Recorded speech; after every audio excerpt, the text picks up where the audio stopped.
Hello students, I Prabha Sharma welcome you to the next content of the cash flow statements. I will tell you today individual activities of the inflows and the outflow of the cash from the various activities.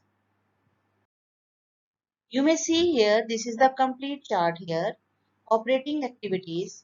When it is listed, it is showing you the cash receipt, cash revenues, that means exceed cash expenditures. And below then you may see the outflows of the cash, that is called as the cash expenditures, means the expenses when exceed the cash receipts. In the same manners, we have the words of the investing activities. Two type, one is showing the inflow, pooling the cash, and the second is the outflow, which reducing the cash. Like the sale of property, plant, etc. These are the selling of any kind of asset. That means investing activities is showing the purchasing of any kind of asset. Financing activities, that means uh, the debt and equity items, that means when raised, that is the inflow of the cash, and when redeemed, that is the outflows of the cash. This is the complete diagram now. By one, I am showing you the activities. Now you may see the classification of the business activities.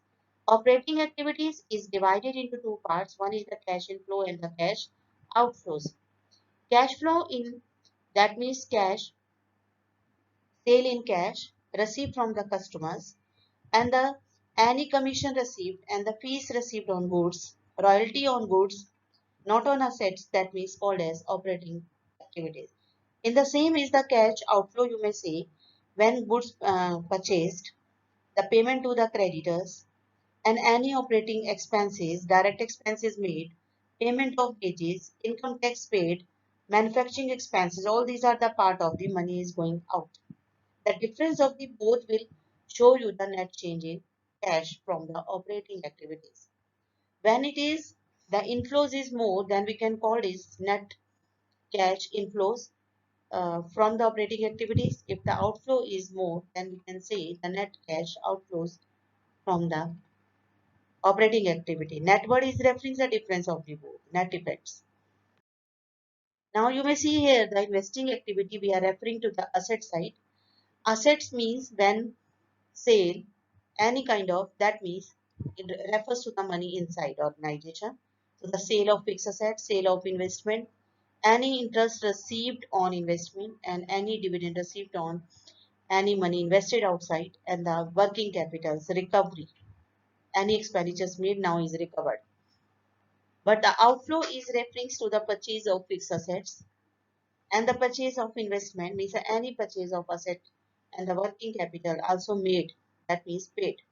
And then these are the part of the investing activities, and the difference is the both is to be known as the net cash inflows or the cash outflows from the investing activity.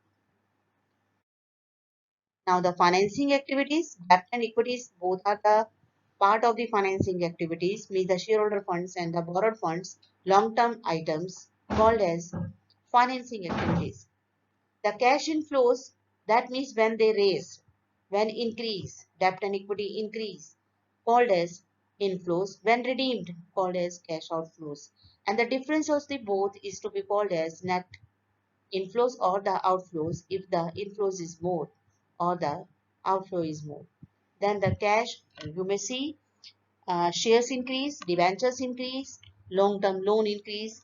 That means the part of any kind of, these are the part of the cash inflows from the financing activities.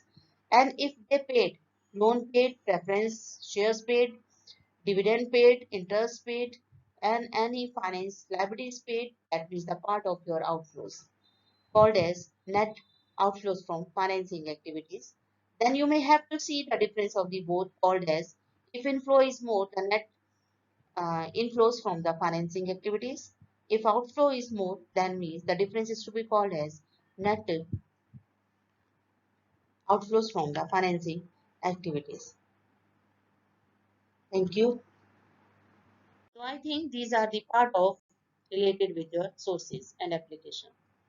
Thank you.